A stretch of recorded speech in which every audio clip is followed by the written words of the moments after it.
모티베이션을 다시 한번 이야기를 하도록 하겠습니다. 우리가 알고 있는 뉴럴 네트워크, 여러분이 이제 배운 뉴럴 네트워크는 MLP죠. 딥 뉴럴 네트워크. 네, 그래서 얘는 벡터를 받아서 벡터로 바꿔주는 벡터 투 벡터 매핑이죠. 즉 펑션 어프락시메이터인 거예요. 자, 그래서 입력이 이렇게 벡터로 들어오고 그걸 받아서 여러 레이어를 거쳐서 또 다른 벡터를 주는 이런 구조라고 배웠고요. 그 다음에 레이어하고 레이어 사이에는 이제 그 모든 뉴런이 서로 연결되는 소위 말하는 fully connected 된 그런 구조를 가짐을 우리가 설명을 했습니다. 그럼 그런 fully connected 돼 있는 그런 커넥션이 이제 제일 첫 번째 레이어, 인풋 레이어에 대해서도 예외는 아닐 거예요. 그럼 인풋 레이어 요 하나의 뉴런을 가지고 온다면 이 뉴런은 모든 입력과 연결이 될 겁니다. 그렇죠? 우리가 그렇게 학습을 했어요. 그래서 그게 뭐 길이가 길지 않은 벡터에 대해서는 오케이인데 우리의 만약에 입력이 이미지다라고 우리가 가정하고 있는데 이미지를 뭐 벡터라이즈 하면 되겠죠. 아까 100 바이 100이라고 그러면 만 차원의 벡터로 바꾸어서 넣으면 될 텐데 그렇다 쳤을 때 여기에 이게 제일 첫 번째 그 레이어라고 보면 그리고 이것이 하나의 뉴런이라고 보면 이 뉴런이 연결되는 곳이 너무 많다는 거예요. 지금 여기 이미지를 보면 이 이미지의 모든 것하고 연결이 돼야 되잖아요. 그게 우리가 배운 fully connection이잖아요. 그죠? 그래서 이게 입력하고 연결되는 것만 보더라도 커넥션이 너무 많고요. 그 다음에 레이어하고 레이어 사이에 커넥션 되는 것만 또 역시 확장해서 본다고 했을 때 이게 너무 그 소위 말하는 덴스하다라는 게 문제라는 거예요. 하나하나 커넥션에 웨이트가 결부되기 때문에 웨이트가 너무 많다는 거죠.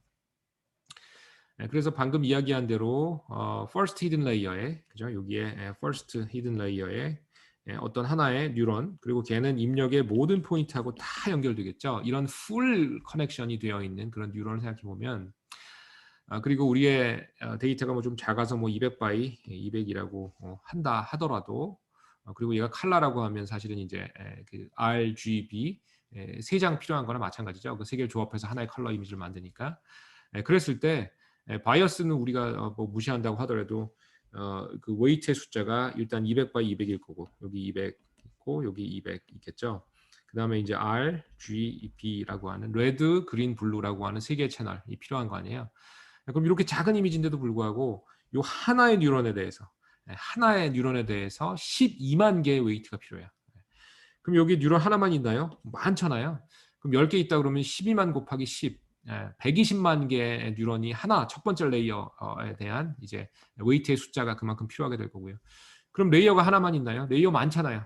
그러면 그거 다 곱해보면 진짜 말도 안 되게 많은 수의 웨이트이 필요하다는 거예요. 그래서 웨이스트풀 하고요. 이것이 그냥 이미지가 아니라 일반적인 벡터였다면 그렇게 해야죠. 아무리 그 우리가 연결이 많이 필요하더라도 일반적인 벡터는 다 봐야죠. 근데 이게 이미지다라고 하는 가정을 하게 되면 방금 이야기한 그런 풀 커넥션이 뭐 의미가 없을 수 있다는 거죠. 예를 들면 여기 지금 아인슈타인의 얼굴이 희끄미하게 보이는데 뭐 아인슈타인의 눈을 디텍션하기 위해서는 이 부분만 보면 될 거예요. 여기랑 여기. 그죠? 다 볼 필요가 없다는 거예요, 이미지에. 그래서 입력이 이미지다라고 하는 그 성질을 이용한다면 이렇게 풀리 커넥션 하는 것보다는 대안이 필요하다라는 걸 바로 알 수 있을 거예요. 자, 그래서 풀 커넥션의 문제가 파라미터가 너무 많은 것이고 파라미터가 너무 많으면 데이터가 한정되어 있는 상황에서는 모델이 지나치게 복잡하다라는 걸 의미하게 되고 데이터의 컴플렉시티보다 모델의 컴플렉시티가 기형적으로 높으면 지나치게 높으면 우리는 어떤 문제를 만나게 되죠? 오버피팅이 됩니다. 그래서 급격하게 바로바로 그냥 금방 오버피팅으로 우리는 빠지게 됨을 알 수 있어요. 자, 그래서 CNN은 방금 이야기했던 이 문제, 즉 fully connected 되어 있다라는 것의 어떤 그 문제, 파라미터가 너무 많은 이런 문제를 어떻게 해결하냐 하면 일단 이미지가 이미지다 라고 하는 그죠? 우리의 입력은 이미지다라고 하는 그 제약 조건을 슬기롭게 활용하고요. 그래서 그 점을 이용해서 이렇게 풀 커넥션 하지 않고 조금 효율적인 커넥션을 추구하게 됩니다. 그래서 뒤쪽에 설명하겠지만 이렇게 예를 들면 여기에 파란 뉴런이라고 하면 이 뉴런이 이제 일부만 봅니다. 전체 이미지에 다 보는 것이 아니라 매 순간에는 한 번만 볼 때는 이미지 일부를 보게 된다는 것이고요. 그래서 이런 그 로컬한 커넥션 이런 걸 이용해서 우리가 이미지를 훨씬 효율적으로 다뤄주게 되고요. 그 디테일은 계속 조금씩 더 이야기하도록 하겠습니다. 여기서는 모티베이션, 모두 다 보는 것이 아니라 일부만 본다. 그리고 이 뉴런하고 뉴런 서로 다른 뉴런이지만 같은 웨이트를 공유하게 돼요. effectively. 그래서 그런 그 파라미터 쉐어링 개념. 그래서 이런 걸 이용해서 효율성을 추구하는 구조라고 볼 수 있겠습니다. 그리고 CNN을 만들기 위해서는 이제 방금 전에 이야기했던 로컬 커넥티비티나 파라미터 쉐어링, 뭐 풀링 이런 이야기 했는데 그런 것들을 실제로 실현을 하기 위한 여러 종류의 레이어가 등장을 합니다. 그래서 한 4가지 정도의 가장 기본적인 레이어를 설명을 할 텐데요.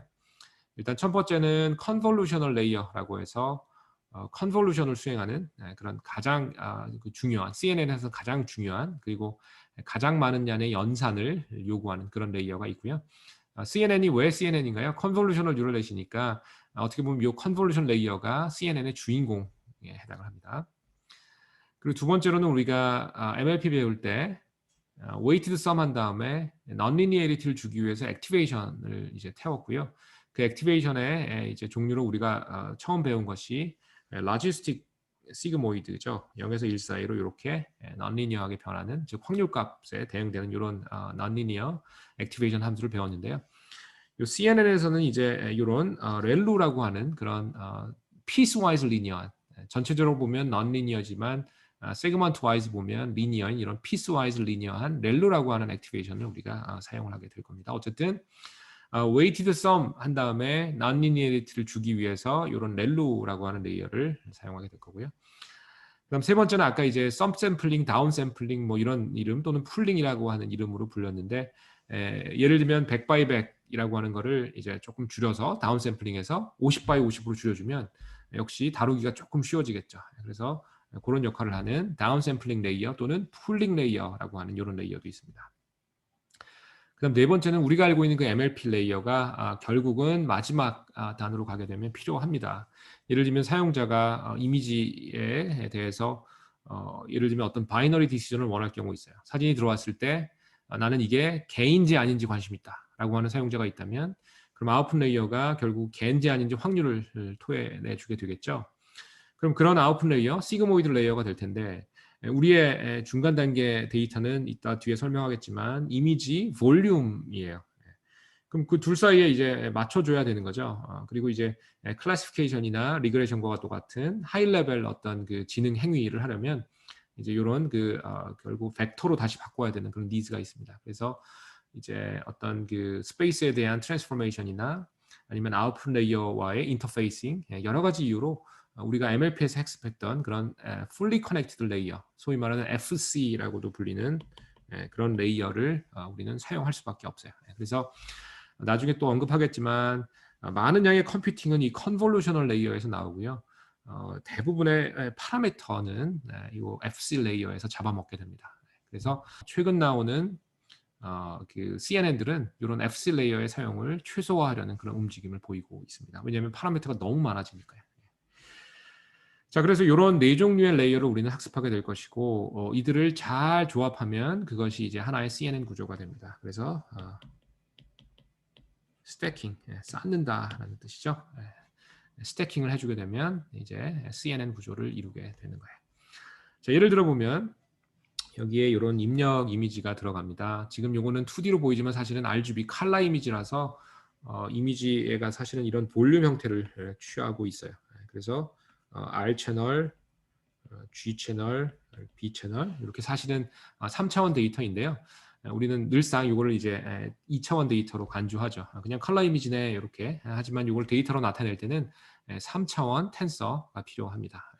그래서 어쨌든 이렇게 RGB 이런 인풋이 들어가서 출력을 보면 출력은 결국은 5개 클래스 중에 하나로 사용자가 분리하기를 원하는 거죠. 이미지가 자동차냐, 트럭이냐, 에어플레인이냐, 배냐, 말이냐 5개 중에 하나로 분리를 원하고요.